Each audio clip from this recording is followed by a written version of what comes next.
Ndani ya Australia tunamwona Gray pamoja na hata wawili hawa wakiwa wanapendana sana, na hapa wamekuja kuchukua boti ili mali wakatembee. Devi akamwambia, boti yangu mimi haiko sawa, imeharibika, bora mchukue boti ya huyu hapo jamaa anayekuja. Huyu anaitwa Taka. Taka alipofika hapa wakaongea, akamwambia bwana, sisi nataka twende baharini ukatuelekeze na jinsi ya kwenda kuchezana papa. Kwa hiyo wakafika hapa na jamaa akaanambia, hata mimi nilivyokuwa mtoto babangu alikuwa anapenda sana kunitoa kwenye michezo hiyo ya kuchezana papa. Naona hili jelani nilipata miaka hiyo nilivyokuwa mdogo. Basi jamaa hapa akamwaga chakula ili mradi kuandaa papa wasogeo na hao watu wapate kuingia ndani ya maji ili mradi waweze kucheza na papa. Wawili hawa hofu iliwajaa, lakini jamaa aliwaika sawa na kuwatuliza, na mwisho siku akaimba nyimbo za kitoto ili mradi akili yao ikae katika kitu kimoja. Na mwisho siku wakaanza kufurahi na uoga ukaisha. Keji ikafunguliwa na wawili hao wakatoswa na papa wengi wakawazunguka, lakini wako ndani ya keji na wanaangalia papa wakiwa live mchana kweupe, na papa hao wakaondoka. Mwisho siku kwa furaha wanacheka na dada akaenjoy, lakini humchizi akamchinja huyu mwanaume Gray, na Gray akadondoka chini. Dada akapiga kelele, mama.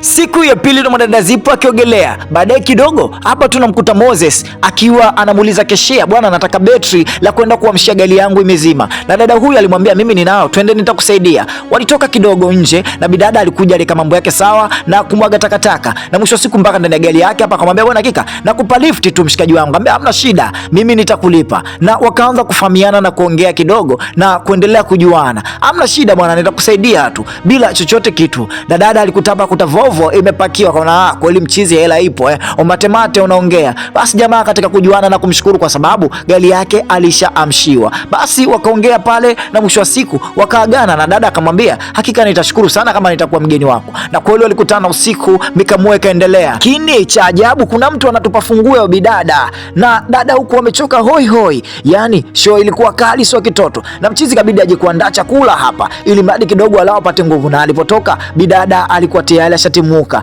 lakini dada alivuja kuangalia hapa funguo haioni, ikaanza kusakasaka. Na mwisho wa siku akataka kuingia katika gari, anakuja Taka kufika hapa, bwana funguo yako hii hapa nimeiokota bwana. Basi dada akaona isiwe kesi, na dada akapokea message anaambia bwana umeondoka bila kuniaga. Anamwambia hakika kuna jambo nilikuja kulishuhudia hapa, ama kuchangamkia chapu kwa haraka nitakuja, lakini kabla hajamaliza yote anakamatwa na mfuko na anemkamata si mwingine bali ni Taka. Taka alimkamua mpaka dada alipoteza fahamu, na Taka alimtia katika buti, na mwisho siku akafunga mdomo na kumtia ndani ya sanduku na kuziba kila kitu, na huyo mdogo anampeleka na mbwa. Hata alipobweka haikusaidia chochote. Taka alimfikisha mpaka ndani ya buti yake. Asubuhi mchizi anaamka anakuta ile gari ya bidada imekaa hapo, alafu bidada wala haonekani. Wasiwasi moyoni, lakini upande wa hapa Zipo anaamka anajikuta na pingu mkononi, na upande wa pili anamuona dada ambao hata alikamatwa. Hata alipopiga kelele ndo kwanza Taka alikuwa na enjoy na makelele yale, lakini alipoangalia ukutani akajua mchizi ni kawaida yake kufanya hivi kwa sababu kuna majina mengi ya wanawake.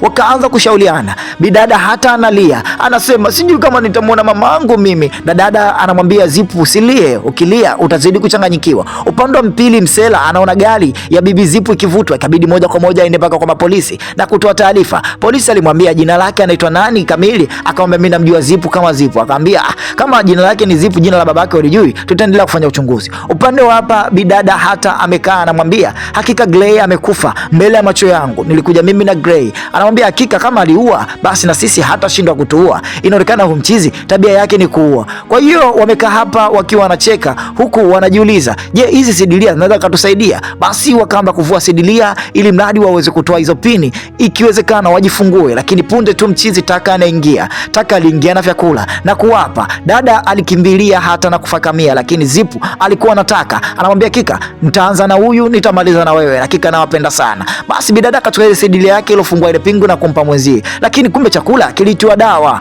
na taratibu wakaanza kunyongonyea na kudebweda na kudondoka chini. Taka aliwakuta tayari wameshaanza kudebweda na kuwafunga vikali, na dada aliendelea kufanya vurugu kwa sababu yeye alikuwa pendezewi. Mtu mzima Taka anawasha kamera yake na kuendelea na kipindi chake. Taka alimwambia najisikia raha sana nikiona watu wanalia, najisikia sana nikiona watu wanavyokufa, yani hawapapa leo watawala mpaka watawala tena. Basi akaanza kumfunga bwana, na alipomaliza kumfunga taratibu akasogea katika winji ambayo ipo katika nyuma ya boti na kuiamrisha imnyanyue bibi hata, na hata taratibu anapelekwa katika maji kama alivyokufa bwana wake Gray, na yeye ndio anakufa hivyo hivyo. Kipindi anamrekodi na papa wanazidi kusogea, basi dada huyu ali analia vibaya, na mchizi Taka alimchukua mpaka Zipu kipindi anapiga kelele kumwonea huruma mwenzie. Yeye ndo kwanza ana enjoy, Zipu mpaka alipoteza fahamu. Kwa hiyo dada huyu aliandika hata alikufa na jina lake kalika chini yeye ambao ni Zipu, kwa kuwa yeye ukiambiwa mwenzio akinyolewa basi wewe tia maji nywele zako. Mchizi ndo kwanza nakata miuno, ile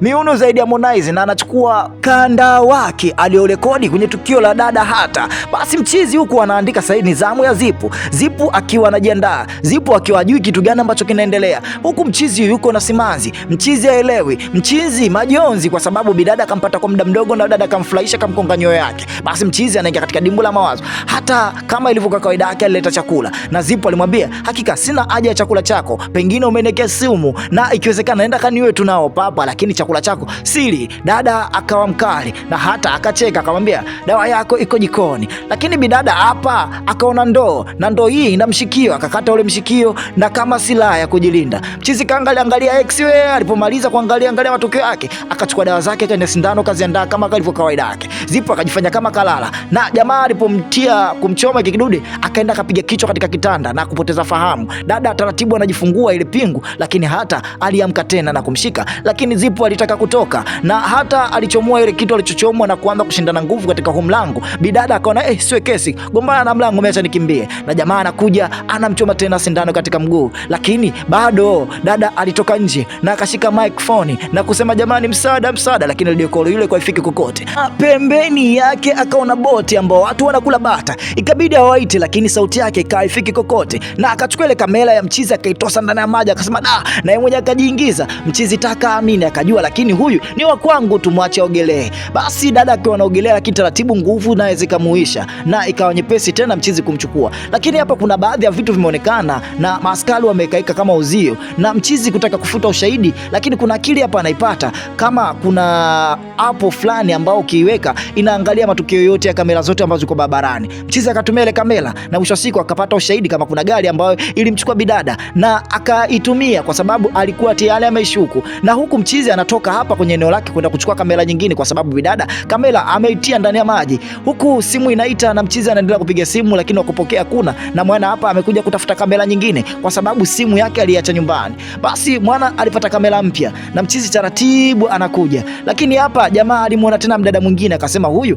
ananifaa, na akaanza kummendea ikiwezekana huyu dada amchukue. Na mchizi alikuja moja kwa moja mpaka katika boti, lakini kuna sauti anazisikia, sauti hizo si za mtu mwingine bali ni za Zipu. Ikabidi mchizi vunje boti ya watu bila ruksa ya mwenyewe, na hapa anaingia humu ndani. Mchizi amini anamkuta Zipu na Zipu naye anamwambia, hakika nimekamatwa na shetani baba chanja, japo nimekuonjesha usiku mmoja tu lakini umenogewa. Na hapa mchizi anakuja anavamiwa baada ya kutaka kuita polisi, na mkono unaalika kati ya Taka pamoja na huyu msela ambaye alinogewa na penzi la huyu bidada ambaye si mwingine ni Moses. Na Taka anamchoma jamaa kitu mgongoni, na mwana hapa anazidi kujitetea ili mradi alau apate nguvu, lakini anakuja anampiga nayo ile kamera, na mwisho wa siku ugomvi unakuwa mzito, yani mbelenge. Hapa anakuja mwana ajui amsaidie nani. Huyu ni Devi anajua huyu jamaa labda akamwingilia huyu ana tatizo, lakini anakuta mtu mzima naye anamuua Devi kwa mikono yake. Taka ni mkatili, hata mbwa mwenyewe amemwogopa, yani sio binadamu tu, ni mbwa mwenyewe amemkimbia.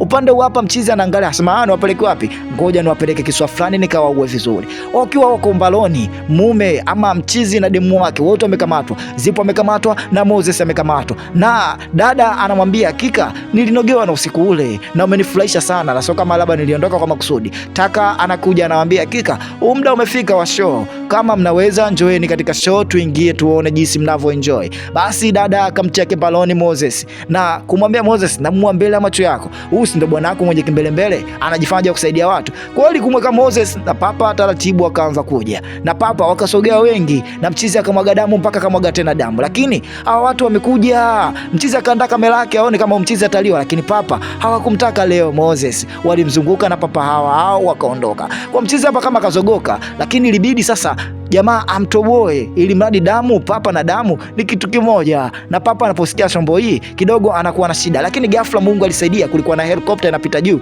ikabidi amrudishe ndani ya chumba na damu zikanamtoka nyingi Moses. Na dada Zipu akasema hakuna shida, ikabidi dada avunje kidole chake kimoja ili mradi pingu ipate kutoka. Kipindi anahangaikia na mchizi Taka kaingia tena kuleta chakula, akamwambia kuleni mpate nguvu mradi papa wangu aendelee. Na dada akaendelea kufanya zoezi lake la kuvunja mkono wake, na mwisho wa siku dada anafanikiwa kuvunja nje ya kiungo chake cha mkono na kujitetea. Mchizi alipoingia alikuta watu hawapo, watu tayari washaanza kukimbia na wakamfungia ndani, na dada huku akaanza operation na mwisho siku kuwasha, lakini mchizi alifungua mlango wake wa siri na akazima moto wa meli nzima ama moto wa boti nzima. Lakini pale pembeni kisiwa kinaonekana kile pale, bidada akasema huyu lazima tule naye sahani moja. Basi akawasha ile flare ikamlipua, na dada akatokea kwa juu kidogo ili mradi apambane, ili mradi aombe msaada, lakini nywele yake linasa. Nataka alikuja na akamwambia bidada, hebu rudi chini. Dada akakamata frying pan, unajua tunaona kukimbilia vijiko dada anapiga na kitu chochote, na akamweza tena hapa. Kini formula ni ile ile kukimbia, na dada alijitosa na mchizi akachukua taa kubwa akaanza kummulika dada, kila anapolengwa dada apatikane.